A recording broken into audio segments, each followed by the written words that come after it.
আইপিএলের মেগা নিলামে দল পাননি বাংলাদেশের কোনো ক্রিকেটার। আপনারা সবাই জানেন যে সৌদি আরবের জেদ্দায় 2025 সালের আইপিএলের জন্য যে নিলামটা অনুষ্ঠিত হয়েছে সেখানে বাংলাদেশ থেকে 12 জন খেলোয়াড় নাম দিয়েছিলেন। এর মধ্যে মুস্তাফিজুর রহমান, সাকিব আল হাসান, লিটন দাস, মেহেদী হাসান মিরাজ, শরীফুল ইসলাম, তাসকিন আহমেদ, নাহিদ রানা, রিশাদ, এরকম খেলোয়াড়রা কিন্তু ছিলেন।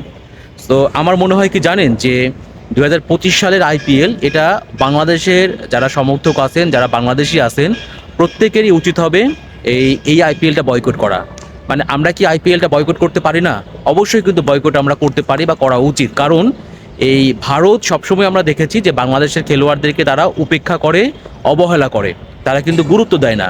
বাট আপনি দেখেন যে আইপিএলের টিভি রাইটসের যে ব্যাপারটা, সেখানে কিন্তু আমি বলবো যে বাংলাদেশের প্রচুর মানুষ তারা কিন্তু আইপিএলটা দেখে। অর্থাৎ মিডিয়া রাইটসের যে ব্যাপারটা বলেন, ভিউয়ের যে ব্যাপারটা বলেন, সেখানে কিন্তু বাংলাদেশের মানুষ খুব বড় একটা ভূমিকা পালন করে থাকে। এবং বাংলাদেশের মানুষ তারা কিন্তু প্রচণ্ড ক্রিকেট লাভার্স, ক্রিকেট কিন্তু ভালোবাসেন, তারা কিন্তু তেমনভাবে ক্রিকেটের ভালোবাসা থেকেই তারা কিন্তু আইপিএলটা ফলো করে থাকেন।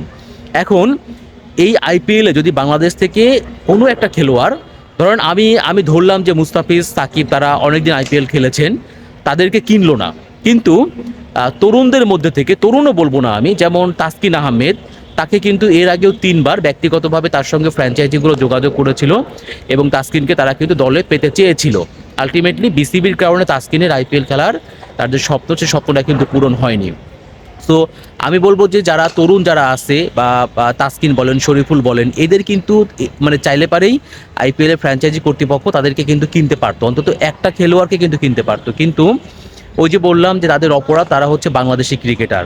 আবার অনেকে একটা কথা বলছেন যে বাংলাদেশি খেলোয়াড়দেরকে কেন কিনবে, কারণ বিসিবি তাদেরকে এনওসি দেয় না। অর্থাৎ বাংলাদেশের খেলোয়াড়দের কিনে দলগুলো, ফ্র্যাঞ্চাইজিগুলো বিপদে পড়ে। এটাও সত্য, কিন্তু আপনাকে কিন্তু এ বাস্তবতাও দেখতে হবে যে তখন ছিল নাজমুল হাসান পাপনের বোর্ড, বিসিবি, এবং নাজমুল হাসান পাপন তিনি কিন্তু সে সময়টা আমরা দেখেছি অনেক খেলোয়াড়কেই আইপিএলে খেলার জন্য দল পেলেও এনওসি দিতেন না। বাট এখন তো একটা পরিবর্তন এসেছে, বর্তমান প্রেসিডেন্ট ফারুক আহমেদ, বিসিবিতে কিন্তু এখন পরিবর্তনের হাওয়া কিন্তু বইছে। হ্যাঁ, তারই ধারাবাহিকতায় নাজমুল হাসান পাপন তিনি পদত্যাগ করেছেন এবং বোর্ডে নতুন প্রেসিডেন্ট এসেছেন।